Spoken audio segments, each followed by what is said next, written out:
Voetbalvereniging Broekse Waarden organiseert ter afsluiting van het seizoen een leuke activiteit voor de jeugdteams. Normaliter dan hebben we natuurlijk een toernooi, het Broekse Waarden toernooi. We hebben een beach toernooi en ja, dat kon natuurlijk nou alleen net trok in en dat is wel heel schande. Dus vandaar dat vanuit de jeugdcoördinatoren gaan ze vragen van, maar we dan van de jongste jeugd toch iets doen, want onder het tol weer mij er meer. En ja, dat is dit weer. Dus ja, dat hebben we natuurlijk akkoord op jongen en ja, het is een gigantisch succes. We hebben je verkozen omdat we een leuke afsluiter wonen.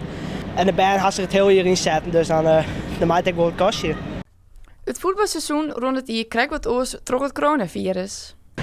Ja, heel nieuw natuurlijk en dat geldt ja, voor het hele land en voor de hele wereld natuurlijk. Maar ja, voor ons gevoel is het voor de band dan nog wel goed gegaan. Op het moment dat wij weer los mochten, hebben wij voeten dadelijk alles op alles zetten om het voor te zetten dat de band zo snel mogelijk weer trainen kon. Binnen de richtlijn die het ons jongen binnen door de oerhiet. En nou, we hebben eigenlijk geen wanklanken gehad en de oude zek, dat is hartstikke mooi voor ons. Ja, daar ben we heel tevreden over. Een jonge band, dus ja, jou is beter en ja, het waar ken ik net mooier. Dus ja, die ben heel enthousiast, die vindt het hartstikke mooi.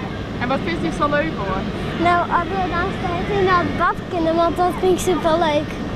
Ze het seizoen mooi afsluiten en de voorbereidingen voor het volgende seizoen zijn alvast begonnen.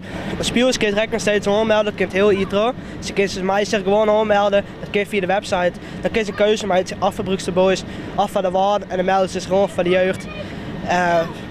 We spelen van de zone hier, van de categorie. Dus ongeveer als ze size hier binnen de meisjes op voetbal en dan kun je lekker voetballen.